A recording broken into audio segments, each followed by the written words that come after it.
Welcome to Recalculating Small Business. Like its award-winning book, Recalculating is dedicated to small business in America. Your hosts are Don Mazzella and Dan Perkins. Don Mazzella is the editor-in-chief of the Small Business Digest. Dan Perkins is a registered investment advisor with 43 years' experience in managing money. Dan Perkins here, your co-host, along with Don Mazzella of Recalculating for Small Business. Our radio program is dedicated to you, helping the small business owners increase their profits. We draw our name from Recalculating, voted the best small business book of 2017 by the Independent Press. In this book, it features ways to grow your small business. Now, here's Don Mazzella. My co-host, Dan Perkins, is on assignment, but Lee Salz is with us here today. He's got a wonderful new book, which I think is very important. 19 ways salespeople can win more deals at the prices they want. Having led a sales team in the past, I'm really anxious to listen to Lee. Lee, welcome to the program. Don, thanks so much for having me. Well, first off, tell us a little bit about yourself, your background, and how you came to write the book. Absolutely. So the title of the book is actually Sales Differentiation, which you shared as the subtitle, 19 Powerful Ways to Win More Deals at the Prices You Want. Differentiation has been a passion of mine since I was a teenager in New Jersey and having various jobs when I was in high school and then into college and beyond, always wondering why people would elect to buy a particular product from a particular company. Because it was obvious there was more than price. But if you talk with salespeople, they're hypersensitive about the issue of price. So over the last, 30 years, I've developed this philosophy around sales differentiation and these 19 concepts that break into two categories. It's differentiating what you sell, but also differentiating how you sell. Wow, that's interesting. I'm going to ask a question. What do you mean by differentiation? Okay. So differentiation means that if you're looking at two items, let's say two apples, and they're the same size, weight, shape, color, and flavor, there's going to be a reason why someone buys one apple versus another. And differentiation means the drivers of buyer behavior, why they're going to elect to buy one apple versus the other. Maybe it's a feature of the apple like that it's organic, or maybe it's the location of it. For example, if you work in a supermarket versus just a fruit store, well, you offer this wide array of food products, and so I'll grab an apple along the way, but I also, if I have a fruit store, might have an opportunity to differentiate various types of apples that maybe that large supermarket would not. That's interesting, but you say there's two different types. Let's yes. And by the way, before we go any further, your website where people can learn more. If they go to salesarchitects.com, that's my website, but also there's a website for the book, which is just like the title. It's salesdifferentiation.com. Okay, so we're going to really hone in on differentiation. To me, it means someone looks at a product, and for instance, I've always bought General Motors cars, even though Fords might be just as good. The differentiation to me is that nameplate. That's one example I'd use, but how do you mean it, and can you explain it a little further?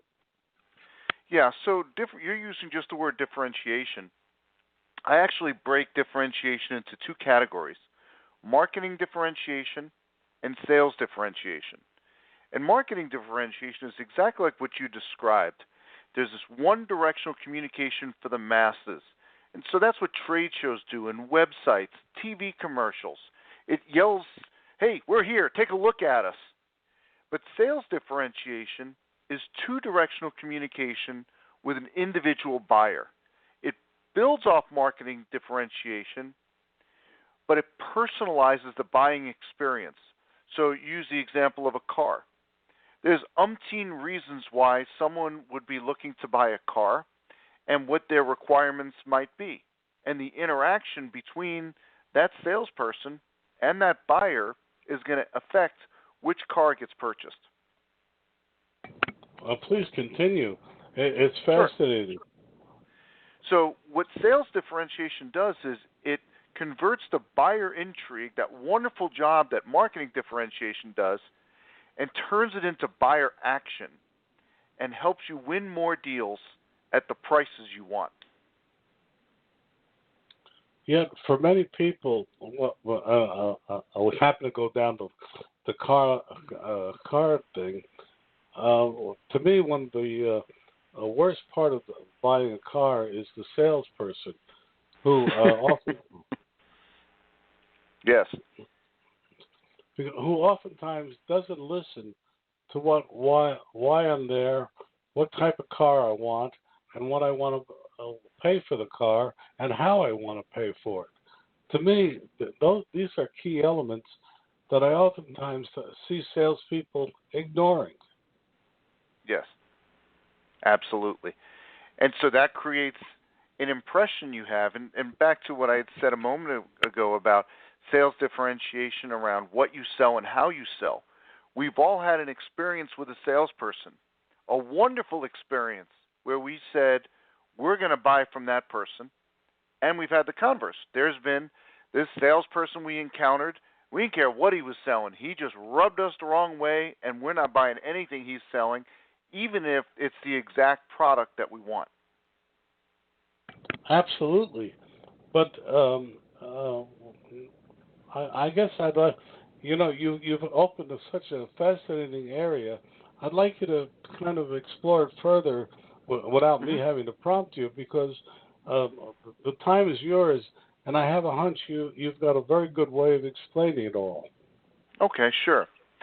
So we were talking about cars, and there was a challenge that the new car industry faced in the 90s, the luxury car companies. For years, their business model had been to sell vehicles, and they had shifted to leasing cars.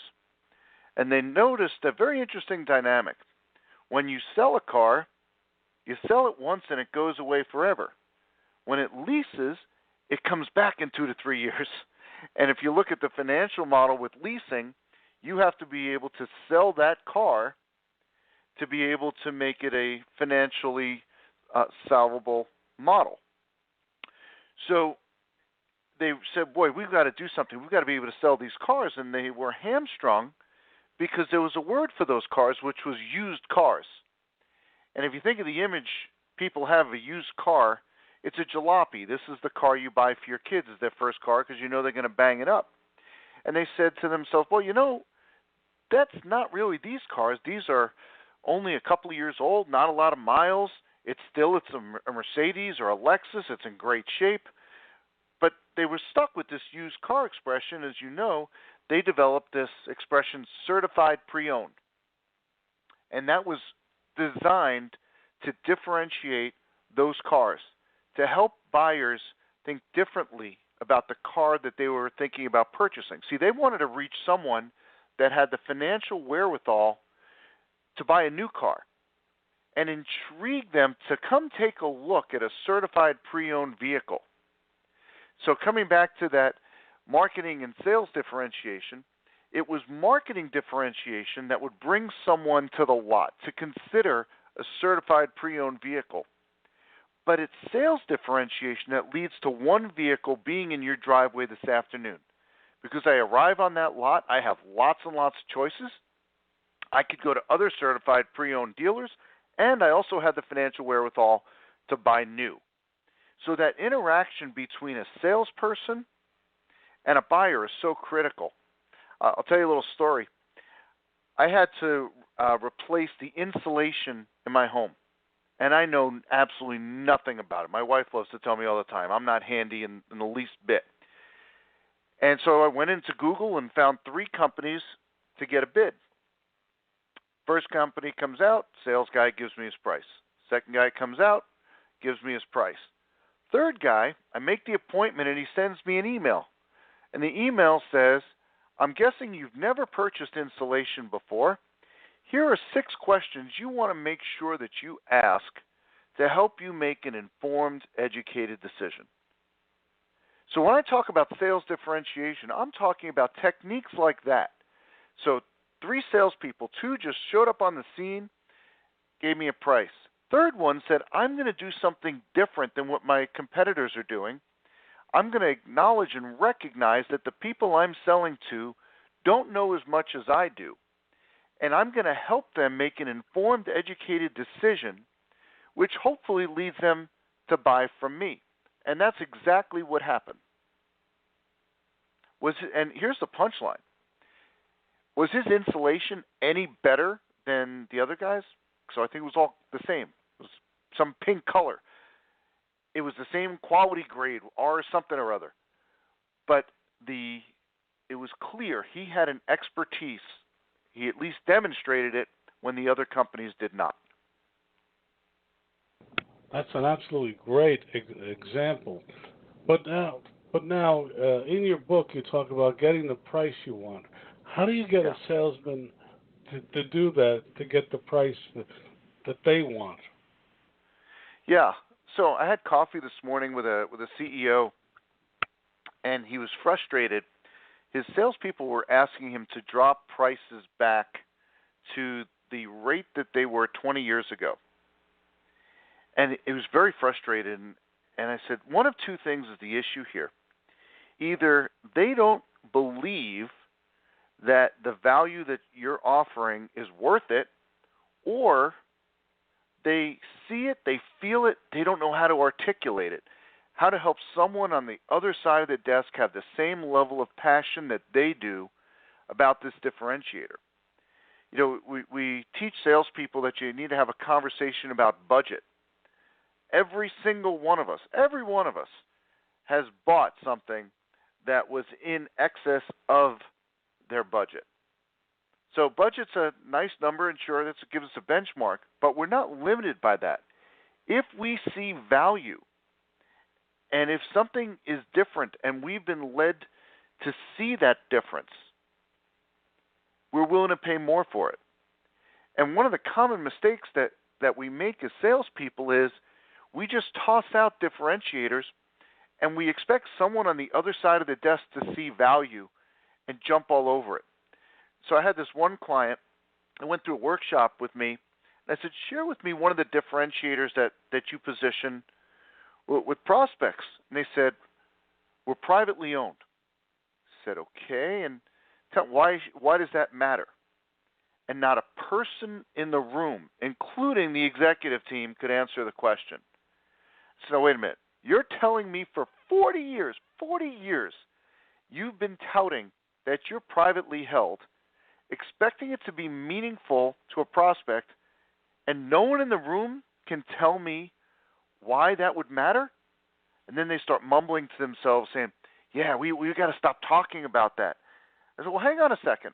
Maybe there's something here. How many of you have worked for a publicly traded company? And about half of them had. I said, in those companies, what is the number one priority? They all got it. They said the financials. So if you're the head of customer service and you say, boy, I need 10 people more than what I've been budgeted for, good luck getting it because it's going to distort the numbers, which is the number one priority. So what's the priority in a privately held company? And they all said it, the clients. So wasn't there a story here? And there was, and we spent time putting that together. But you can imagine if you're just tossing out differentiators like that, one of 2 things is going to happen. They're either never going to figure it out, or they're going to give it a definition or a context that isn't going to be helpful to your sale. Yeah, that is so true. You know, I ran into that the other day with a quote privately owned company, and I was trying to figure out so what, and I said to myself, so what? You know? Yeah. It's too much work for them. They're not going to take the time to say, boy, privately held, why would that matter to me? They're never going to invest that moment, and they wouldn't figure it out anyway. Yet for a small business, which our audience is, being small, a small business can better react to the customer, better provide for the customer's needs, better understand the customer's needs. That's right.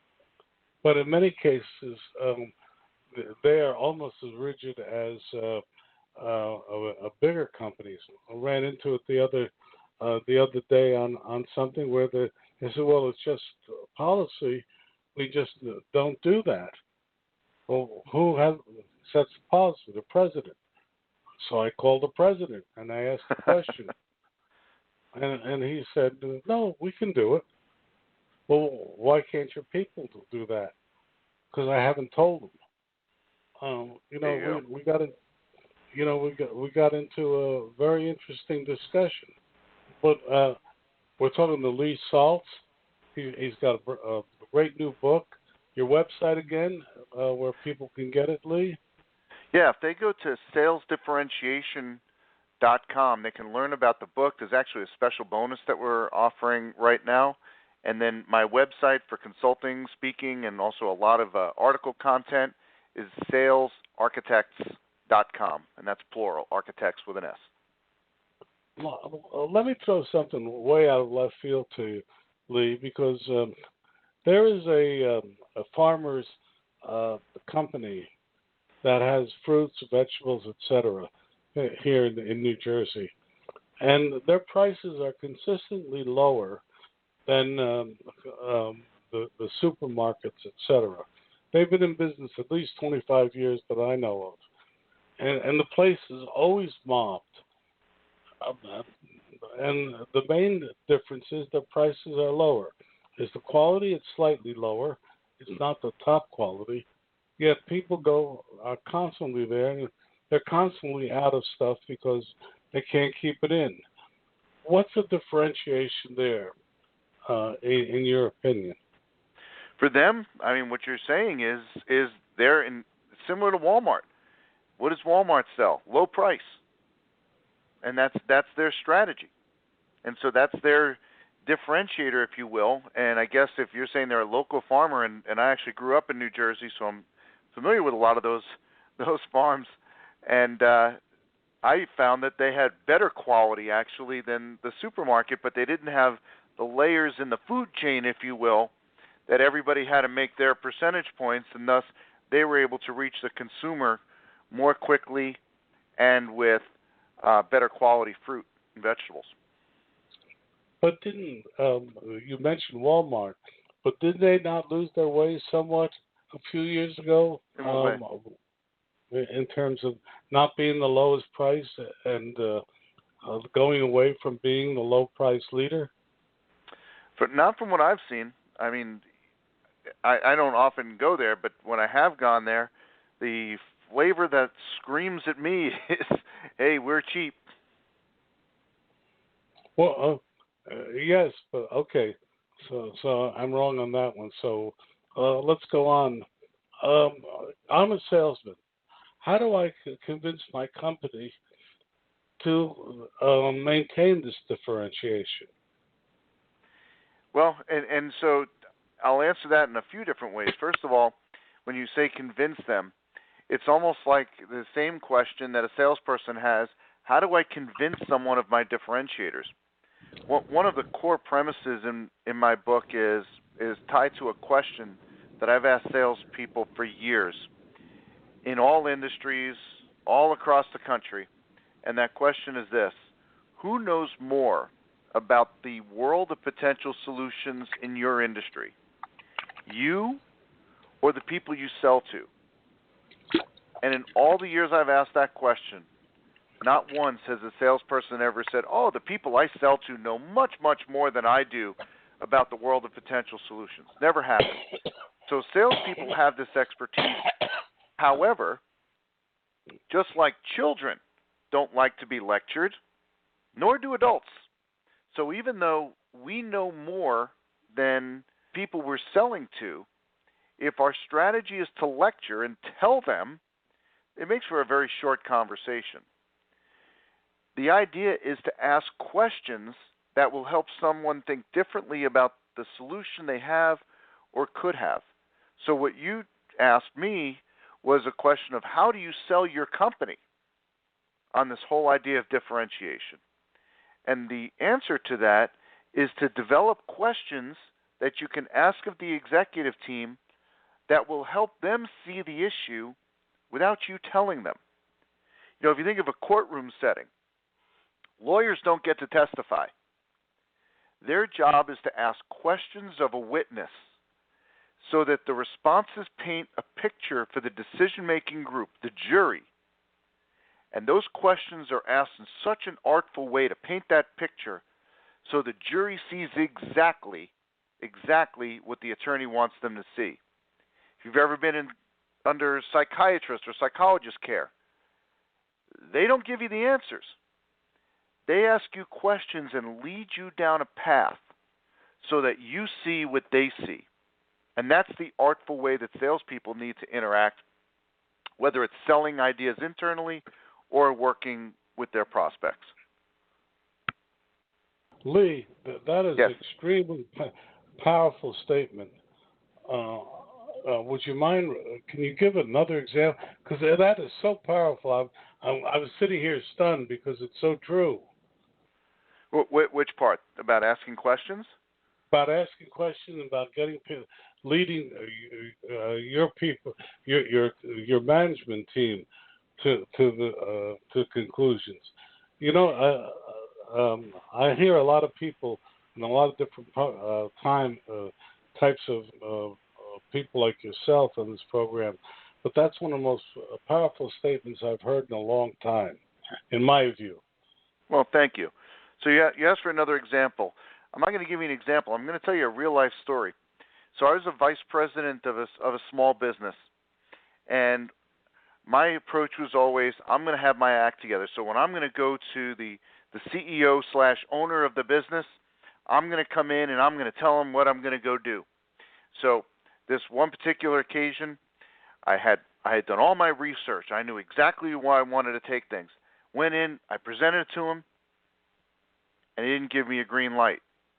And then there were countless other examples where, again, I had every I dotted, every T, I had everything. And then it dawned on me that I was missing something, which is it's his company. And I'm not even soliciting his perspective on the issue. I'm just coming in and telling him what I'm going to do. Now, as an executive, he certainly would have that expectation of me, but he's thinking, you know, I own the joint. How are you not soliciting my perspective on this issue? I appreciate you're vice president of my company. That's wonderful. But solicit my perspective if you want me to buy in. And as soon as I changed my approach, I still was just as prepared as I was before, but how I communicated was much, much different. Then all of a sudden, I was able to sell my ideas in a way I wasn't able to before. Again, it's so interesting.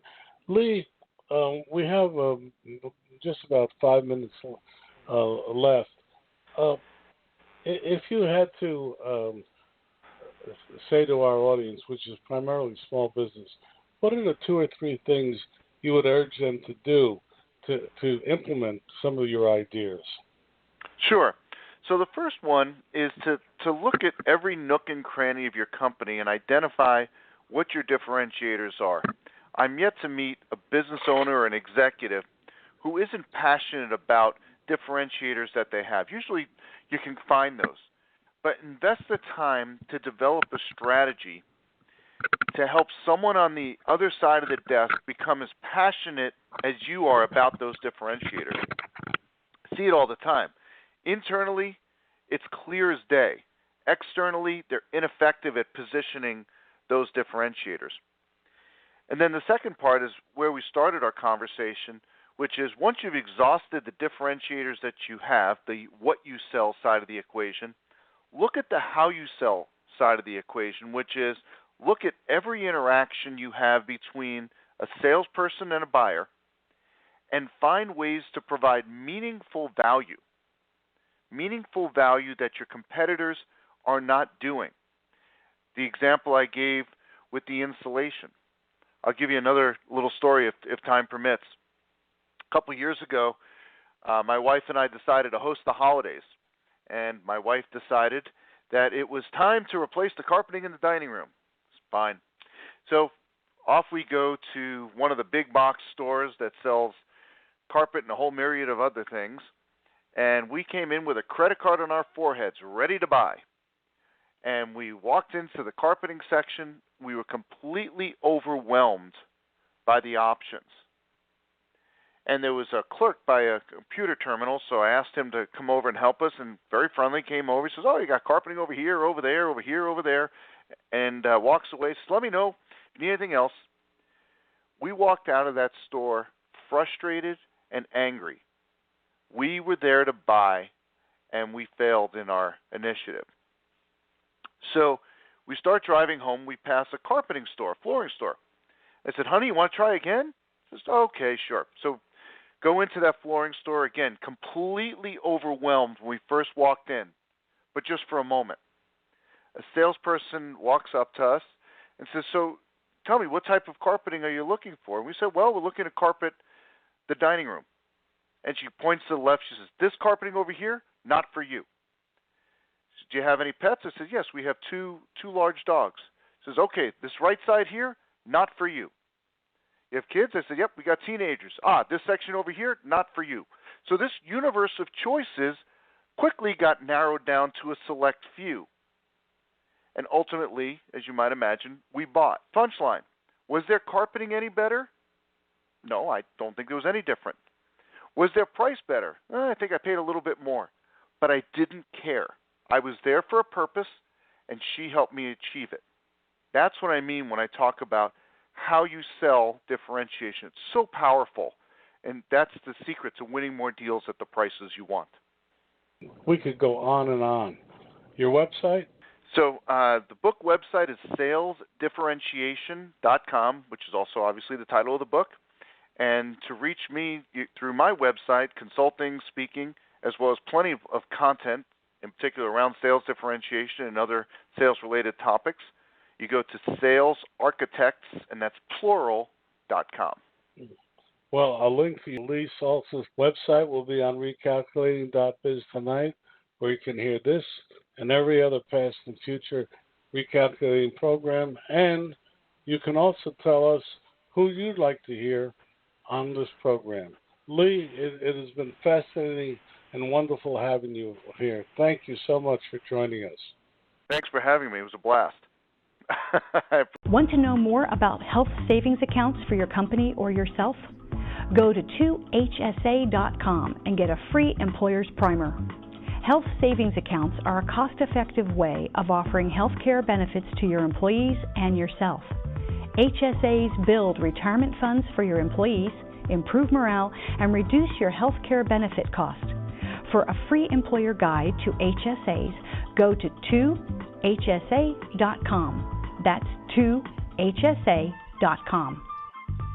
Dan Perkins here from recalculating.biz with your featured book. I want to tell you about a recent interview I had with Bob Bethel, a turnaround specialist with lots of success in small business. Bob's new book is Strengthen Your Business, Fail-Proof Strategies for Small Business. He tells us of his life successes and failures that have made him and his clients so successful. Over the years, Bob has brought 77 companies back from the brink and changed them into thriving, profitable businesses. His energy is amazing, and at 74, he proves that you can still have a great deal to give others if you just try. His suggestions are easy to understand and very helpful. One insight struck me was that most companies do not have a plan. The old Chinese proverb says, "If you don't know where you're going, then any road will take you there," is true today. Bob Bethel's book, Strengthen Your Business, can be found at Amazon.com or can be ordered at your local bookstore. This has been Dan Perkins with your Recalculating.biz featured book.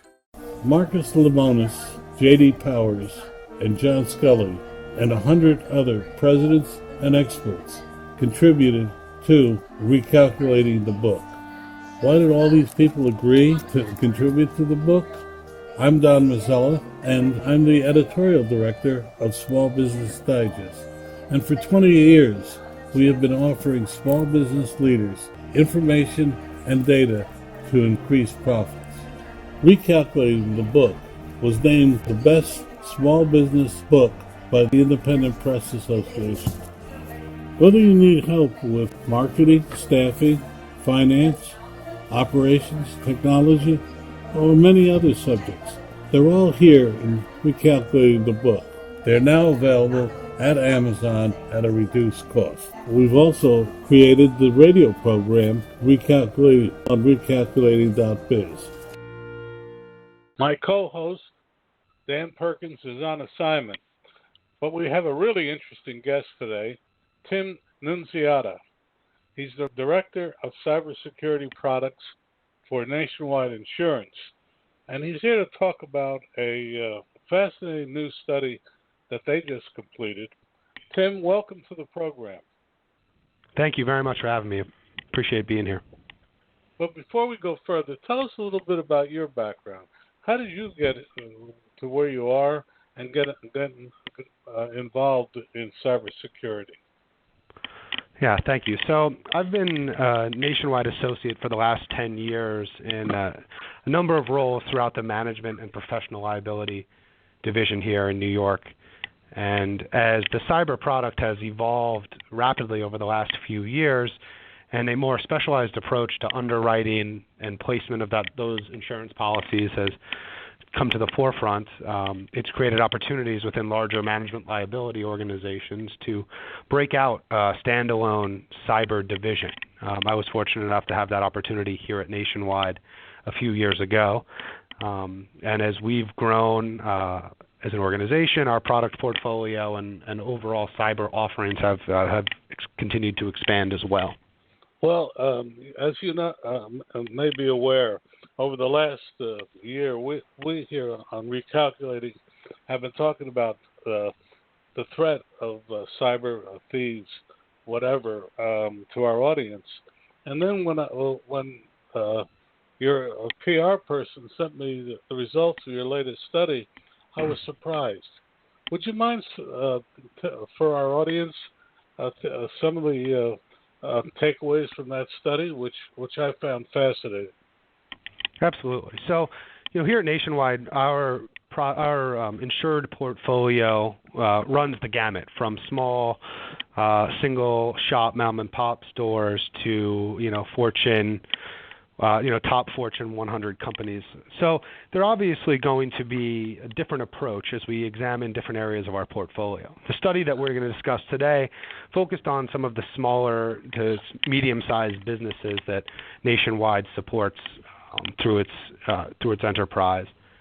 And what you're seeing here, I think, is, there's kind of two areas that we can discuss. One is the concern related to, the cyber attacks or the surveyed individuals or organizations' potential exposure to, cybersecurity incident. What I think you're seeing here is, there's been a reported downtick in concern in these smaller businesses. And I think that can be attributed to a few different things.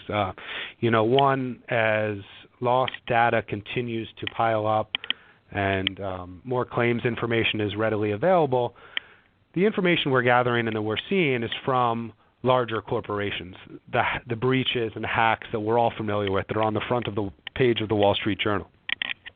I think what this has done is given a false sense of confidence to some smaller businesses that they may be under the radar, that they are not as susceptible to a potential cybersecurity incident as some of these larger companies. I think the natural thought process is, well, we have a few hundred personal records or a few thousand. We don't have tens of millions, and therefore should not be a target of a bad actor or a potential cyber criminal. I think what we're learning as we continue to, as I mentioned earlier, gather claims information is that increased interconnectivity between organizations and the idea of Internet of Things technology doesn't mean that we stand alone as a smaller corporation or a large company. We're all interconnected one way or another. Whether your data is being housed on the cloud or you're working with a payment processor or a third-party vendor to outsource certain resources or certain capabilities within the organization, those are all things that open up the potential for a cybersecurity incident. So what we're seeing here, I think, is a when they take an internal look at some of their exposures, they don't view themselves as vulnerable. Again, I would say that's somewhat misunderstood or misleading. I think what also is important to take away from this is that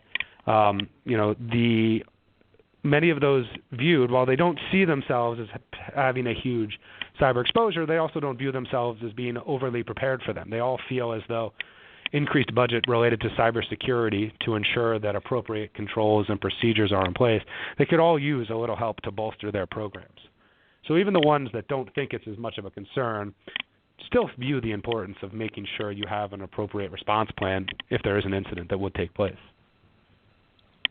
Well, that's all well and good, and you're right. I mean, when I read your report, I said, I'm sitting over here. What could someone possibly want from my material? Then I realized that there's such things as ransomware, which can lock you out of your system, and various other things.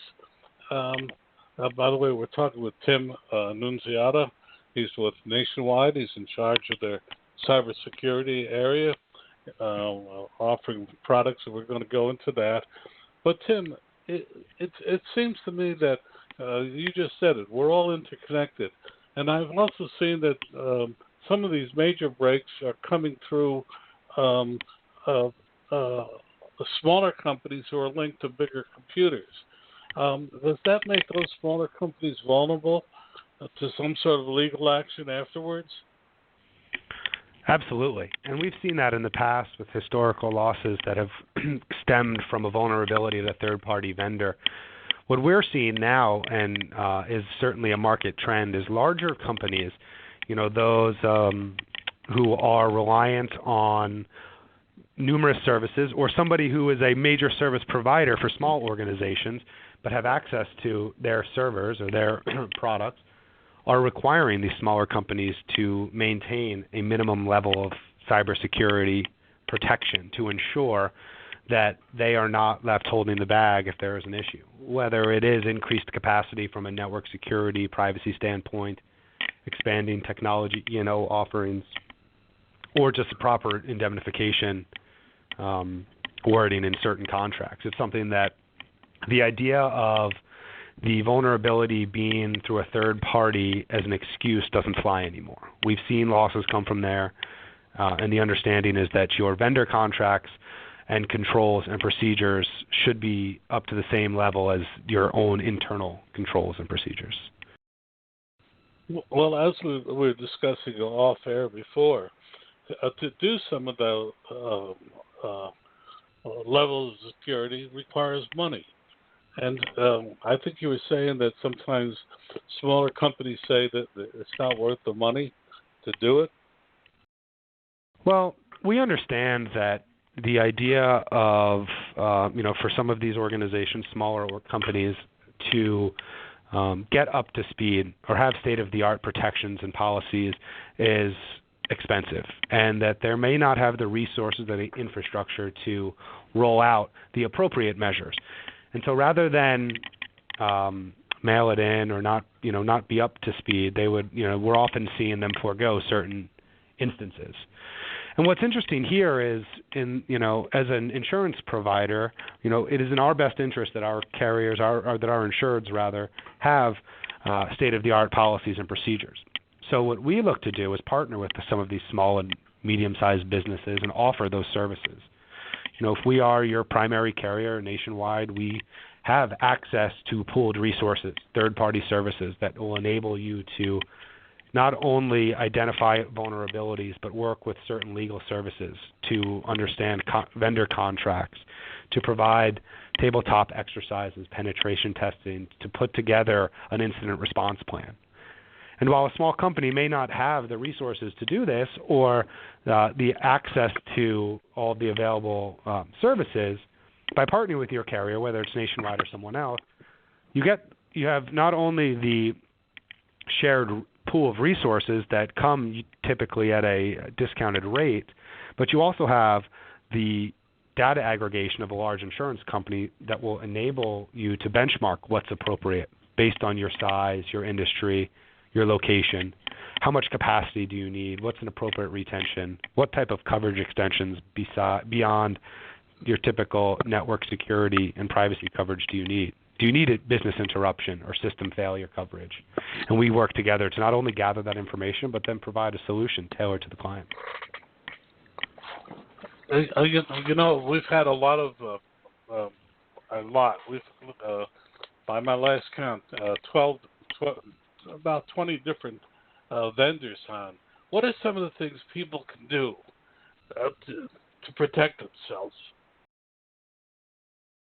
Yeah, so what's interesting is, as this market continues to evolve, the amount of services out there continue to expand as well. There are many solutions for an insurance, or for an insured to roll out. I think what's important is to, if I were to classify it into a few different steps, one, it's important to understand the information you have. So third-party resources provide a data portal which enables you to enter information and aggregate your data, and then refine your data collection process to ensure that you are collecting the information that you say you are collecting, that you're maintaining it in an appropriate manner, that the appropriate individuals have access to it, and that your retention policy is appropriate as well, that you're not holding on to information too long. From that standpoint, we then work to put together an incident response plan. If there is a breach, what do you do? Now, our approach is that the majority of this work needs to happen pre-breach. As soon as there is an incident and you start the process of contacting your breach coach or legal services or your insurance company, if you're looking to implement or update your incident response plan at that point, you're in trouble. This needs to be in place, and when that incident happens, you need to essentially be able to flip a switch and begin a seamless process of responding, because that first 72 hours is critical. Wow, that's really interesting. I'm going to, pardon me, I just had a coffee attack, but let's go a little differently. And since we have you on the program, can we talk about the cost of insurance and how you go about determining the cost of your insurance and your help? So, quantifying any aspect of the cyber insurance industry is difficult. Again, based on, there's only the best guesses are around 20% market penetration. So we still have a lot of new buyers coming on into the market. So it's not as though we have a mature buying audience that we can identify and benchmark. We are seeing, truly from an industry to industry standpoint, there are different needs. Obviously, healthcare and retail have had issues historically. I've been the target of many breaches in the past. We're seeing, higher premiums in those areas, but we're also seeing higher, larger towers being purchased. So there's more insurance being bought across the board there. When we look to, the keys to rating any cyber insurance policy are going to be the number of records that you have. What type of records are they? What is the process and procedure around maintenance of those records? So again, back to that, who has access to them? Where are you storing them? Are they encrypted at rest, in transit? What's your retention policy? We're starting to see things through GDPR in the European Union and the California Consumer Privacy Act are starting to put regulations around how long can you hold on to certain information. So the hardest part is gathering all of this data from the insured, because it's a relatively new coverage in the grand scheme of things in the management and professional insurance world. And so collecting the data is the hardest part. We're working with our insureds to round out the information gathering step here. But I would say the best way to get the most affordable insurance is to know your company. Know what data you have. Know what your policies and procedures are. The more informed of a client you are, the better rate you're going to be able to get. If we are looking to an insurance company and we have very general information around their the type of data they're housing and their retention policies. It's difficult to provide a very competitive quote. Now, there's a lot of capacity in the market, so we are seeing placement, at about 100% of those who need it. But again, not all of these cyber risks are created equal based on the amount of information and type of information they're collecting. Well, one of the things we learned is that most security breaches originate because some internal employee somehow or other leaks the information or allows it in. What do you do to help employers better train their staff? Yeah, so we are the idea of employee negligence or mistakes is certainly something that we look to combat up front. We are providing services that enable insureds to conduct training not only on what's an appropriate way to log in, to manage your passwords, to have access to certain information, but also phishing exercises, spear phishing exercises, more targeted social engineering approach to gaining access to information.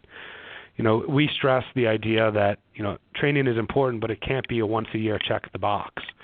The bad actors are becoming more and more sophisticated, and as we continue to combat some of the, vulnerabilities they are able to explore, they're one step ahead. So making sure that training is constant, is consistent, and that people are being held accountable for it. If you're not passing, certain phishing tests, you need to have access restricted or limited to a certain extent. It needs to be, there's only certain things you can control here, and the employee training is one of them, and it is paramount to your security. Well, I get regularly someone sending me a bill for services rendered, and it says, check out this bill. And I look at it, and since I know who my vendors are, I know better. But oftentimes other people don't. Is that a common way of getting into a system? That is the most common way. Typically they want to try to access or, send you some information from somebody that, you have a loose connection to, so that there is a level of familiarity, but there's not that depth of familiarity where you could see that there was an issue here or there. Some of the key things to look out for are misspellings or font is different throughout the email. Oftentimes, those errors are the first sign to, potential phishing attempt. But they're getting more sophisticated. You'd be surprised. They will start to access. We've had instances where somebody notices that the boss is on vacation, and will target, through Facebook, and will target through social media, and will target an employee and say, hey, I'm on the beach, I can't access this information, can you send me the login data? And so they're becoming very specific. It's not just the broad-based, hey, there's a picture posted of you, click on the link to see it. They are much more sophisticated these days. What do you do when one of your clients gets hit with one of these attacks? How do you step in and help them? Yeah, so the idea is that we have coordinated our services here, again, so that once an incident is realized, it's a seamless series of events. So within the first 24 hours, they're contacting our legal service line. From there, our breach coach will coordinate the entire process. And this includes everything from forensics, getting somebody in there to identify where the vulnerability is and make sure that it is shored up, notification and monitoring. After that, we want to make sure that we're keeping an eye on the affected individuals and those that are there. There will also be PR and media individuals who will come out to get the message out to the public if it's on that scale. How do you craft that message?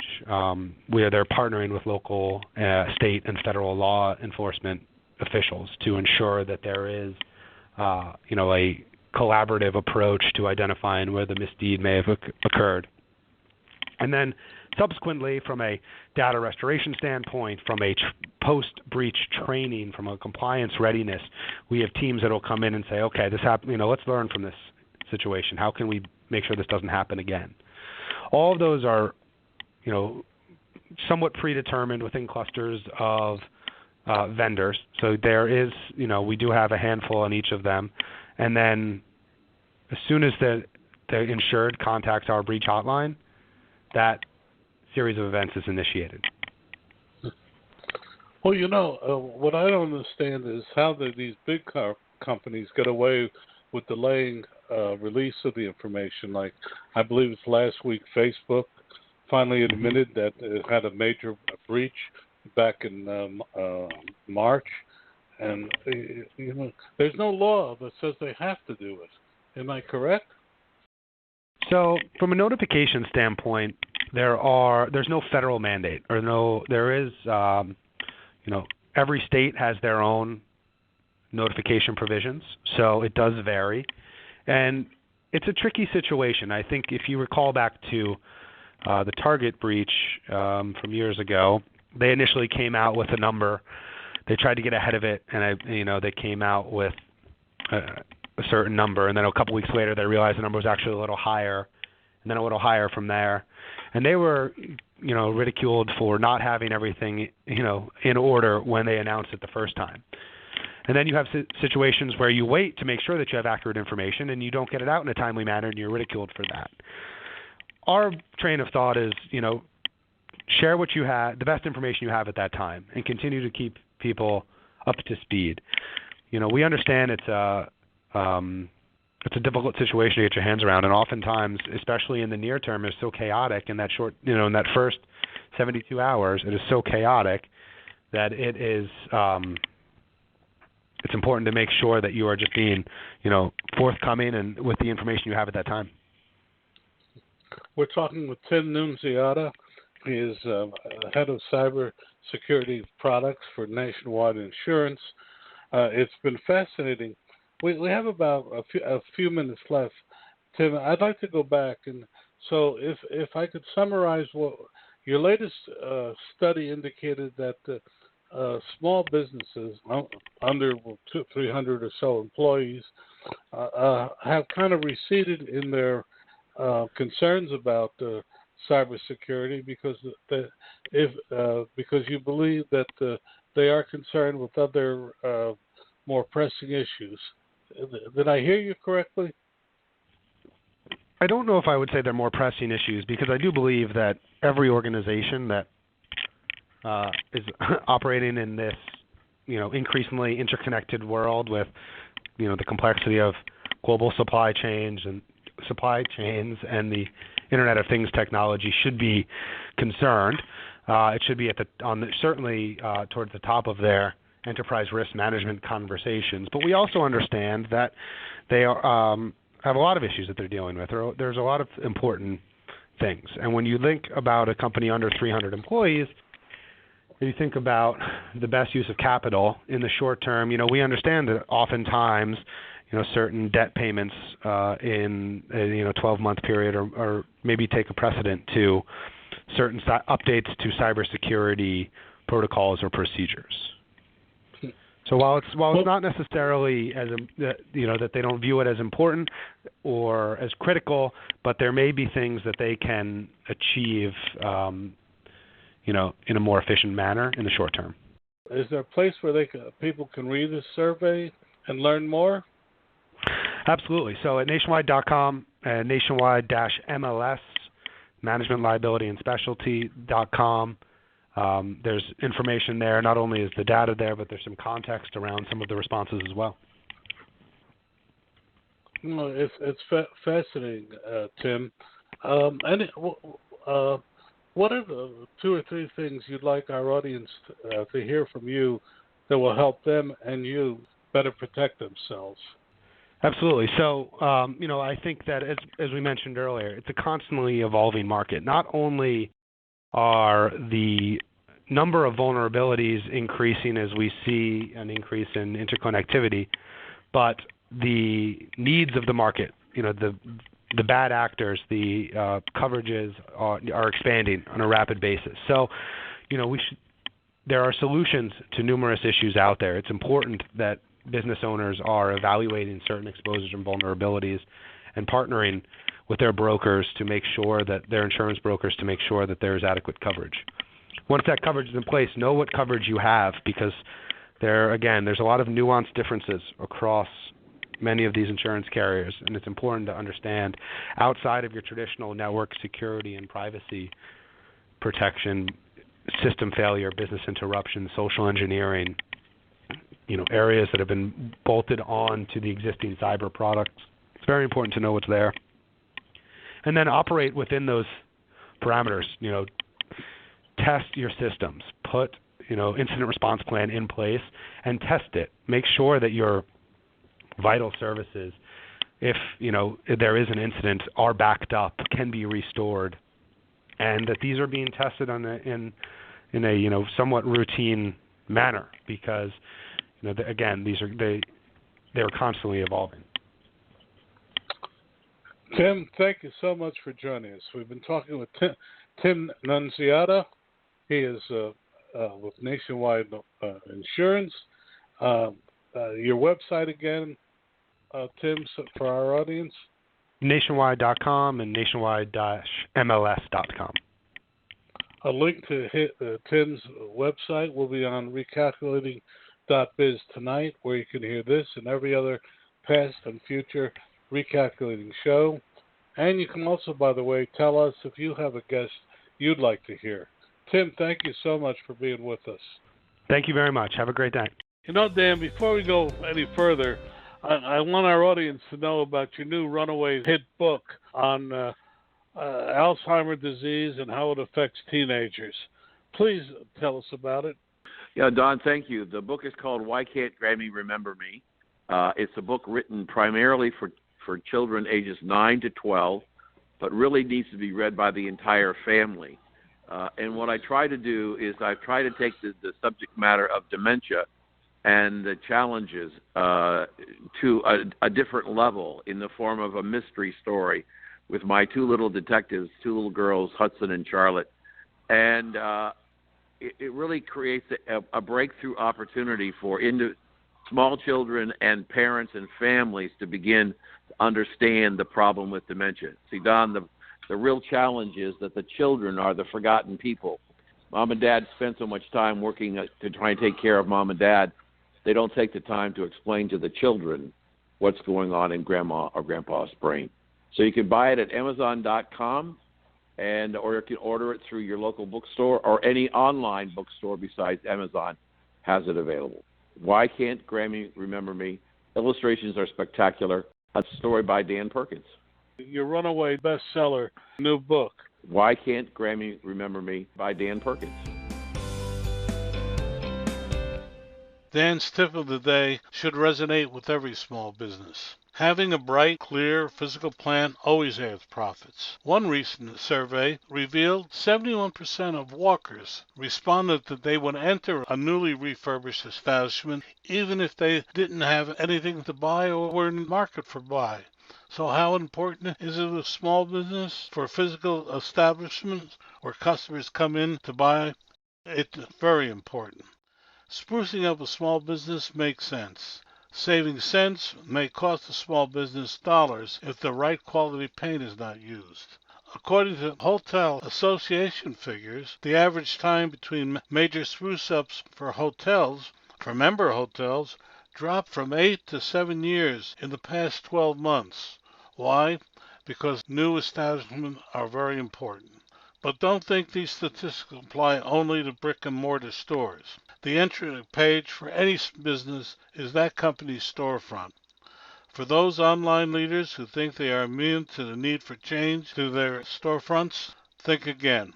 While changing index pages initially loses visitors, new visitors are usually generated within 3 months. So today's message, in a physical plant or online. Stay new. It will help profits. Thank you for joining us on Recalculating. We hope the information you received on today's episode was helpful to you in starting and growing your business. Please go to our website, recalculating.biz, to contact us, to listen to past shows, and see special offers. Until next time, remember, if you grow, we grow.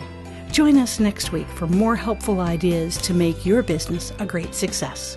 Recalculating, a program designed to help you be successful.